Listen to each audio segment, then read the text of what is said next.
মারি ফেলাইব। এর বুকের উপরে এভাবে পাতি ধরে রাখছে পুলিশ। সাটখিল থানা, নোয়াখালী সাটখিল থানা থেকে এক গাড়ি পুলিশ ঢুকে আমার ঘরে, ঢুকি সবগুলা ভাঙচুর করে আমার কত ভাষা গালিগালাজ করার পরে আমি যে কান্না করি। কেন কান্না করিস বলি, আমার লাথি দিতে গেছে যে বল তোর বাইরে কে, তোর ভাই কই। আমি অনেক অত্যাচার সহ্য করি। আমি এক কাপড়ে আমি ঢাকাতে চলে আসি। আমি 8 বছর ঢাকায় ছিলাম, আজ 1 বছর হয় আমি নোয়াখালী গেছি। নোয়াখালী গেলে আমি কোনো দিকে তাকাইতে পারি না বাবা। আমার ছেলের কত স্মৃতি, আমার ছেলে পড়ালেখা এবং খেলাধুলা অনেক ছিল। আমার ছেলের এতগুলো সার্টিফিকেট আছে খেলার, সব সার্টিফিকেট তাকাই আমি দেখি আর সারাদিন কান্না করি।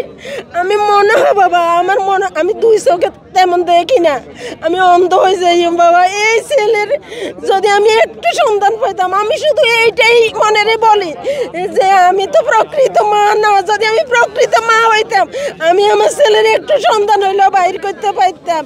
যে খুনি হাসিনা বলছে যে আমার বাসার পিয়ন এখন 4.5 কোটি টাকার মালিক, হেলিকপ্টার ছাড়া চলে না।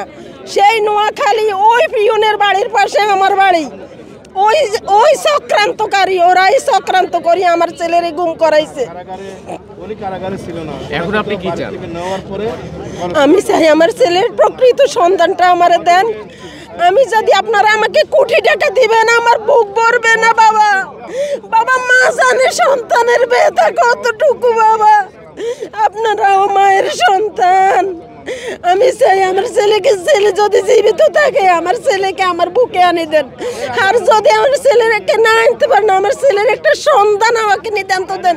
আমি মারা যাওয়ার সময় বলতে পারি যে একটা সন্তান আমি আমার ছেলের পাইছি, আমি মনের একটা সান্ত্বনা দিতে পারি। পুলিশের অনেক অত্যাচারে আমি আমার ছেলেকে ঢাকায় পড়ালেখা করার জন্য ঢাকায় পাঠাই। ওইখান থেকে যাত্রাবাড়ি ওয়ালটনের শোরুমের সামনে থেকে ডিবি পরিচয়ে তুলে নিয়ে যায়। আজ পর্যন্ত তার কোনো সন্ধান পাই নাই। আমি তার সন্ধানের জন্য আমি ডিবি অফিসে, বিভিন্ন থানায়, ঢাকা, নোয়াখালী এবং র্যাবে, বিভিন্ন জায়গায় আমি অনেক খোঁজাখুঁজি করছি, তার কোনো সন্ধান আজ পর্যন্ত আমি পাইনি। আমাকে অনেক নির্যাতন করি, থানা থেকে নামাই দিছে। পরে আমি ড্যামরা থানায় অনেক কাকুতি মিনতি করি, তারপর জিডি করছি। এখন আমি আপনাদের কাছে আমার একটাই শুধু, আমার ছেলে যদি জীবিত থাকে আমি জীবিত তার সন্তান চাই। আর যদি আমার ছেলেকে যদি মারিয়ে পালায়, কি করছে আমার ছেলের লাশটা যেন আমাকে দেয়। আমি মা হিসাবে তারপরে বলবো যে এটা আমার ছেলের কবর। আমি কবরের দিকে তাকাই বলবো এখানে আমার ছেলে সাহিত্য আছে। আমি মা, আমার বুকের, আমি এটাই বলি, সান্ত্বনা দিব বাবা। আমি কত ঢাকাতে, আমি রাস্তায় রাস্তায় ঢাকাতে ঘুরছি বাবা। আমি কাশিমপুর কারাগারে পর্যন্ত গেছি। আমি মা, আমি এক বুকরা গায়ে দিয়ে 7 দিন আমি রোডের পাশে দাঁড়াইছি। এই জায়গা দিয়ে আমি কত ঘুরছি। আমি ঢাকাতে একটানা 7 বছর 8 বছর আমি ঢাকাতে ছিলাম। কোনো সন্তান আমার ছেলের পাই নেই।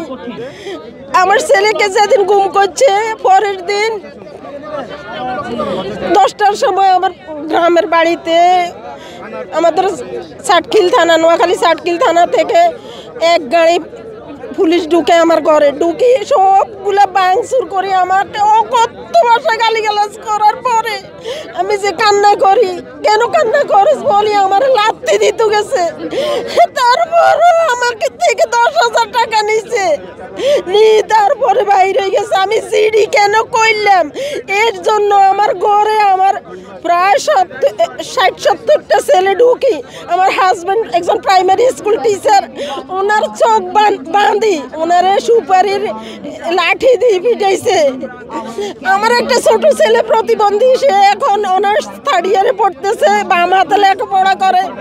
ওই ছেলেটারে আমার সামনে থেকে টানি নিয়ে গেছে, এরে মারি ফেলাইব। এর বুকের উপরে এভাবে পাতি ধরে রাখছে পুলিশ যে বল তোর বাইরে কে, তোর ভাই কই। আমি অনেক অত্যাচার সহ্য করি। আমি এক কাপড়ে আমি ঢাকাতে চলে আসি আমি 8 বছর ঢাকায় ছিলাম, আজ 1 বছর হয় আমি নোয়াখালী গেছি। নোয়াখালী গেলে আমি কোনো দিকে তাকাইতে পারি না বাবা। আমার ছেলের কত স্মৃতি, আমার ছেলে পড়ালেখা এবং খেলাধুলা অনেক ছিল। আমার ছেলের এতগুলো সার্টিফিকেট আছে খেলার, সব সার্টিফিকেট তাকাই আমি দেখি আর সারাদিন কান্না করি। আমি মনে হয় বাবা, আমার মনে, আমি 2 চোখে তেমন দেখি না, আমি অন্ধ হয়ে যাই বাবা। এই ছেলের যদি আমি একটু সন্ধান পাইতাম, আমি শুধু এইটাই মনেরে বলি যে আমি তো প্রকৃত মা না, যদি আমি প্রকৃত মা হইতাম আমি আমার ছেলের একটু সন্ধান হইলেও বাইর করতে পারতাম। যে খুনি হাসিনা বলছে যে আমার বাসার পিয়ন এখন 4.5 কোটি টাকার মালিক, হেলিকপ্টার ছাড়া চলে না। সেই নোয়াখালী ওই পিয়নের বাড়ির পাশে আমার বাড়ি। ওই চক্রান্তকারী, ওরাই চক্রান্ত করি আমার ছেলেরে গুম করাইছে।